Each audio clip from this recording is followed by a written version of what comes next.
So structurally, the judges, I think it's just like the system of judges that Moses set up, right? No. This is different than that.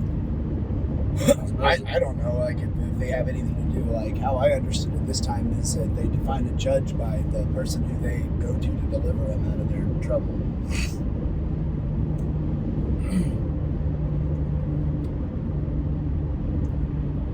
That's how, like, Deborah became a judge when she delivered them.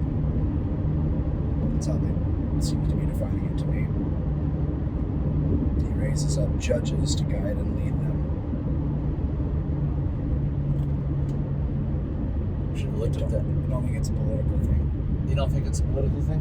I don't. I always did, but now, based on the way that they're described, they get in trouble. Because Moses definitely sets up a system of judges, like over 10, over 50, over 100. Like that's what like Jethro helps him to do to judge the people. Like yeah, that was the 70 though. That was a church thing, not a political thing. I guess it was both for the Israelites. But yeah. Right in the chapter heading, it says that as a pattern of future events, a Jew generation arises that forsakes the Lord and serves Baal and Ashtaroth. The Lord is angry with the children of Israel and ceases to preserve them. He raises up judges to guide them and lead them. So they're in the pride cycle. So that's an interesting concept, though, because it's flat saying that like Israel, the state of like Israel as a state is in an overall state of apostasy. Overall state of apostasy. Israel's us. But they don't have prophets right now. They don't have prophets. They don't have because they don't have a prophet until Samuel again. Yeah. But they still have the patriarchal structure of the Aaronic priesthood, and they still have. Do they have the tabernacle at this point? Mm-hmm. So like, at what point does the tabernacle go out of use? I'm not clear on that. Like, anyways, but. My point is like what I'm thinking of is like he raises up judges to lead them. It's like he's not raising up a prophet because like I don't know if like maybe they're not righteous enough for that. Maybe they're not like I don't know why, but it still specifically points out that like even though they don't have a prophet, he's still sending people to lead and guide them. What's the pride cycle? They get delivered and then they're righteous for a while and then not so much. And they get persecuted again. It all starts when they populated the Sinai Peninsula and didn't completely wipe everybody out and decided to have the world and Israel live side by side against the direct counsel of the Lord. Well, these are the consequences. They fall victim to it. Then they fall not victim to because they make the choice to do it, but like they fall into idolatry. Yeah. Which I was talking to... He tries to tell them, too, like, make no league with the inhabitants of this land. Their gods will be a snare unto you. Right. Like, don't do it. And then Joshua dies. And you're in the generation after Joshua specifically says they didn't know the Lord. So, like, you're talking about, like, a really whiny people. Like, in one generation, the next generation already doesn't know the Lord. Even though they grew up their entire lives hearing stories of their tents of the miracles that their parents physically saw. Right. This is they're the children of the It's people. not like Dad telling us about the miracles of Jesus that occurred in the meridian of time. It'd be like Dad telling us the miracles of Grandpa, and us being like, no, it's Dad. This is the children of the generation that crossed the River Jordan. It's like, yeah, their parents are the ones that crossed it. Like their grandparents went through the Red Sea. Their parents crossed the River Jordan when it split. Right, their parents were marching around Jericho. Their grandparents saw all the plagues of Egypt and the Red Sea part. So you're not very far removed. When we talk about our pioneer heritage and we talk about our ancestors that were there at the founding of the church, you're talking about like 6 or 7 generations ago, like 8 generations ago at this point. 8 or 9. Yeah.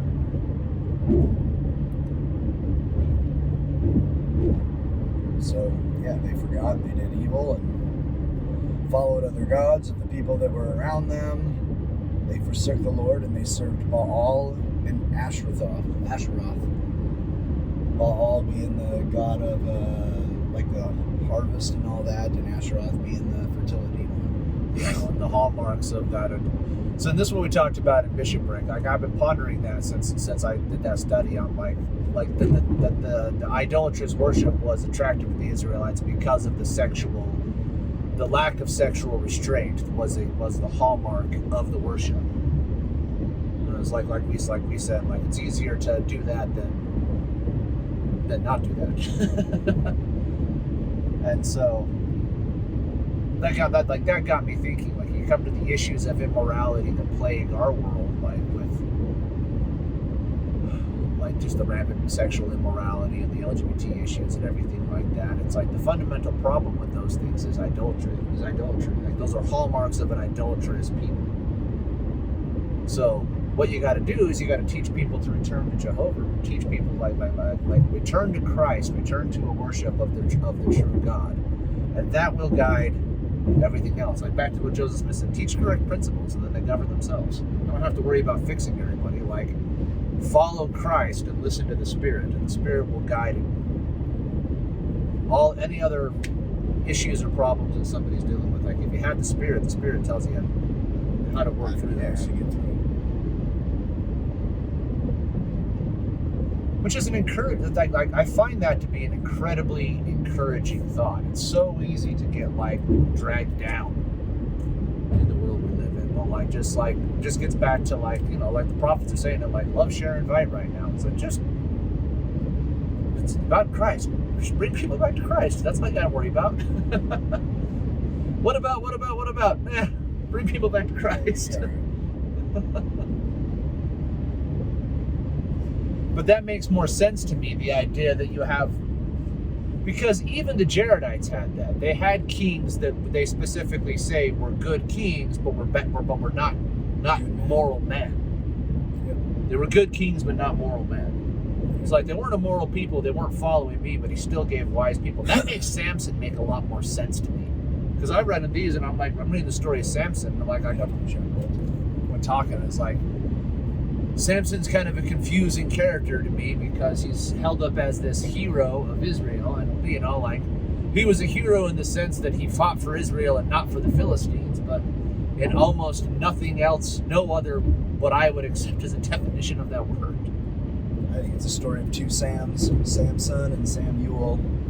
Both never had a razor touch their head. One treated the commandments like a buffet, one didn't. Just go into that.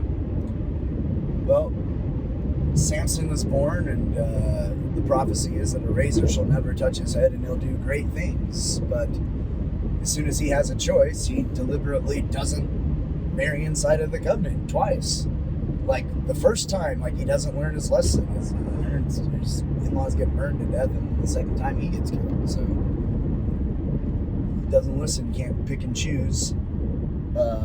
Samuel's mother goes to Eli and says, he'll be yours all the days of her life. She says, the prophecies of razor shall never touch his head. But then Samuel listens. Samuel doesn't make himself an exception to any of the commandments. No, and the other thing, Samuel doesn't only not make himself an exception to any of the commandments, but Samuel's the example of, he has to be the hammer dropper on Saul, who's the excellent example of like doing sort of the right thing. Right? And Samuel has to drop the hammer on him. Like Saul takes over being king and then like doesn't wait the 7 days and offers the sacrifice before the army. Like when Samuel comes back after Saul's first test, he said, you lost your place, dude.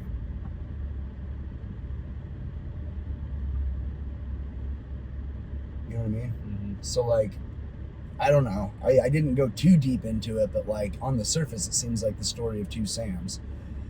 Like, to me, the children of Israel, they're us. It reads like it, okay? So, for all intents and purposes, imagine that you and your family and all your friends left bondage, wandered the wilderness, and then were given a promised land. And instead of that promised land having 50 states, it has 11. And 11 are all your ancestors.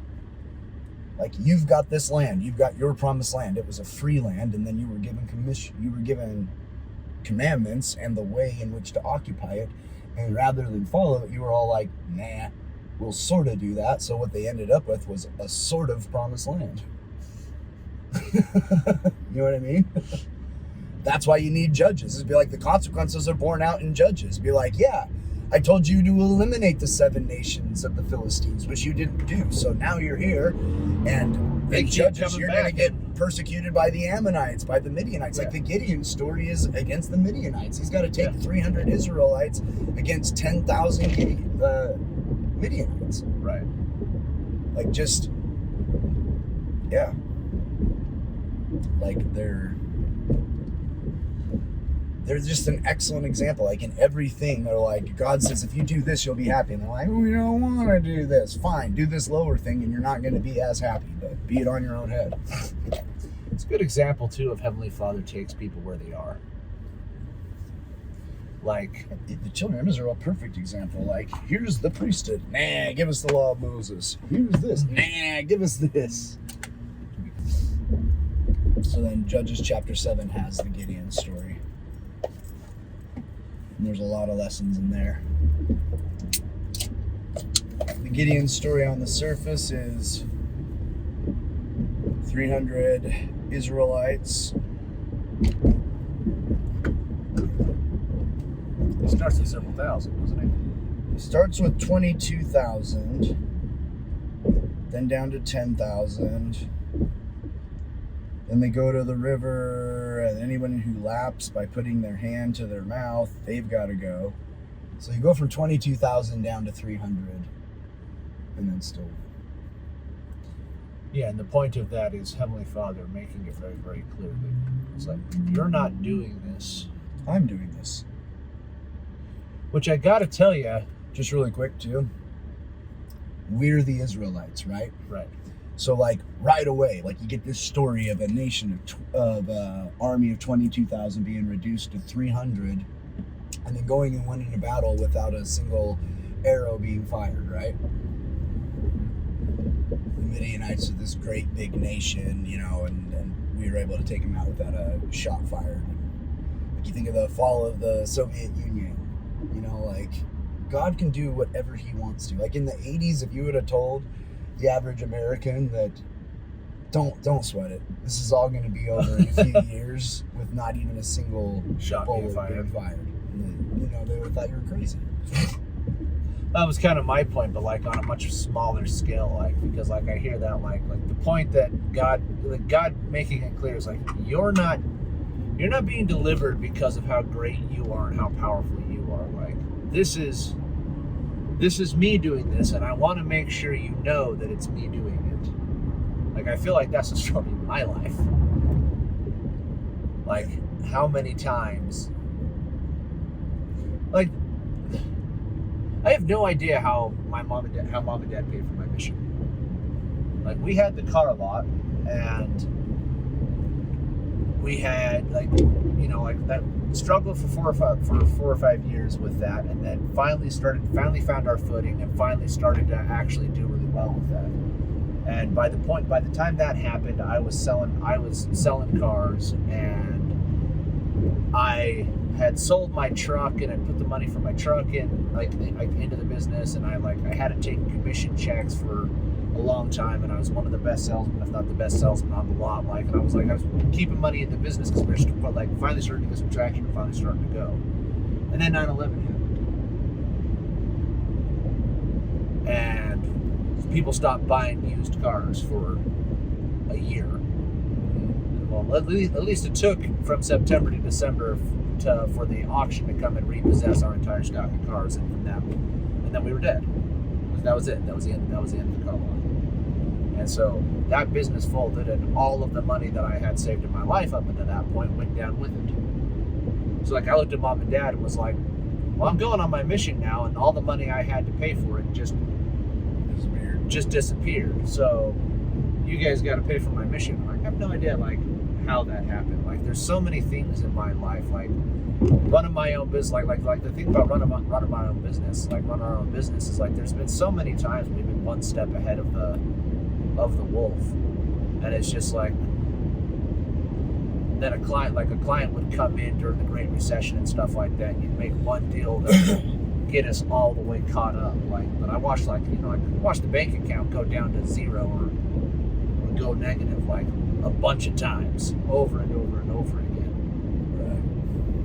it's like, so like, it finally took like that many times before like I finally learned to just let go and just trust that whatever path Heavenly Father was leading me down, that He was the one leading me down, that I was in His hands, and whatever was going to happen was going to happen, and that was because, and whatever was going to happen, I could learn from, and it was Him delivering me, not me delivering me. And I'm so proud, it took a long time for me to get that message through my head, and to not pat myself on the back every time something miraculous happened. Like, good job, you closed that deal, saved everybody.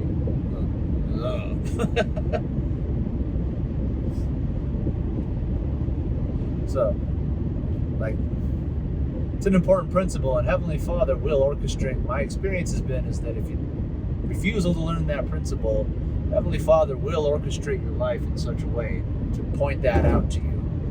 Understand where your deliverance is coming from. Understand who you need to rely on.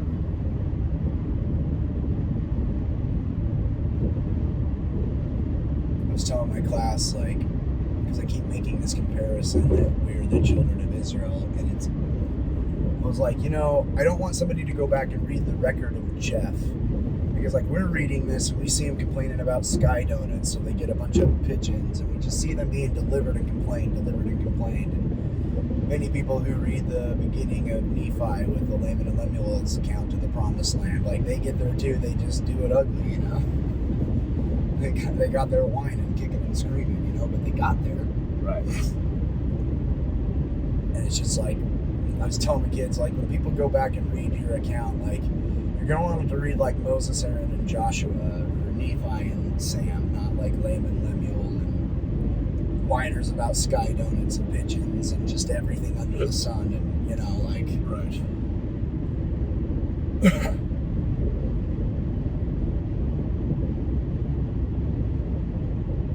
Joshua said it best. Be like, choose who you're going to serve. And if you don't choose, if it's not a constant choice, if it's not a constant and conscious choice, then Satan will choose for you.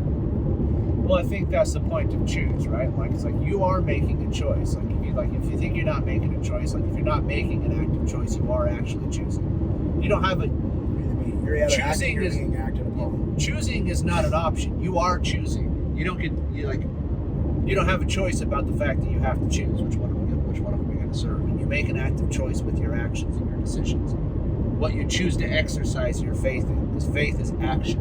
Yeah, the wolf you feed. Yeah. What you exercise your faith. I love that analogy or that story, like that. I have two wolves fighting inside me at all times, like one good, one bad. Which one is going to win? And it's the one you feed. Right.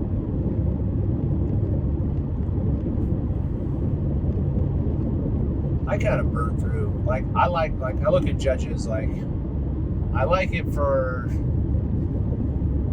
I guess, the historical value to kind of keep you with the children of Israel, to help you know what's going on and going through it. The story of Gideon is fantastic. Deborah is fantastic. Samson, I'm kind of like, on Samson. It's fun to read. But Judges was more of a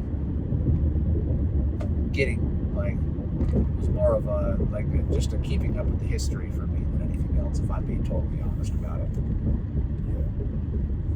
Yeah. Wasn't anything in that. Not that I'm not saying that there's nothing there. I'm just saying, like, this passed through for me. You can't call Samson the brightest guy in the Bible, that's for sure. I know, it comes to Delilah 3 times. How do I take your string? Oh, you do this, and then she does wakes it. Up with that, right? Yeah. You're like, And then she like whines at him, like, why don't you love me? Why isn't it Samson at any Why do you point like, keep lying to me? Be like, why? Why do you keep trying to do this? I keep telling you the secret, and then I wake up covered in my secret. Like, I know it was you. It's only you and me that know. I didn't cover myself in these cords. Yeah, ha ha ha. You actually tried to do the thing that I said would actually kill me. You little minx, you. Yeah. You rascal. He almost got me this time. And then he actually tells her. I like wakes up is like, I'm beginning to be astonished that I've lost all my strength. I can't believe she did this to me. Yeah. He's got a blind spot when it comes to his women. Yeah. Samson had himself a weakness. But you know, like, I guess the micro lesson in that, as we talked about that like the other day, is like whatever it is that you love more than God, that's the thing He asks you for. But the flip side of that is whatever it is you love more than God, that's the thing that's going to destroy you. Yep. Like Samson obviously loved women more than God. Yep. Married outside of the covenant like twice. And that was eventually his downfall. So, I guess careful about what it is you decide to love and decide to worship, because, like, dude, I was in my Sunday school class. Hold on, let me say this, and I want to hear this, like, because I just thought it just occurred to me, because it's like, as we said, like, whatever it is you love more than God, that's the thing He's going to ask you for, and I would say, because He knows, that's the thing that's going to destroy you. That's why He's asking you for it. Yeah, it's not a petulance thing, like, thou shalt have no other gods before me, because I'm petulant. And it's like, because if you do, you won't be happy, man. Sorry. Yeah. This thing's gonna I'm the God that will make you happy. Yeah. This is the thing that's gonna destroy you. Give it to me, please. Sunday school, sorry. It's okay. Oh, I don't know. Well, everybody's gonna be in suspense. No, okay, I'll say it. So it's just funny. They're telling the story about Samson right now, like, he's just smoking everybody, and then when he pulls the tower down on top of him, it specifically says that he killed more in that one move than he had, like, all up to that point. Right. So I was like, you don't mess with Israel, right? And so I was like, I wrote on the board, I'm like, so at the end of the day, you had Samson, 1 million, Phil, 0. Philistine 0. Yeah, but I wrote Phil because it's funnier. Yeah. And one of the kids was like, wait a second, didn't Samson die? And I was like, well, yeah. So he stood up and erased the 0 and wrote a 1. Oh, that's us. All right. Oh, that's good. Hey, guys.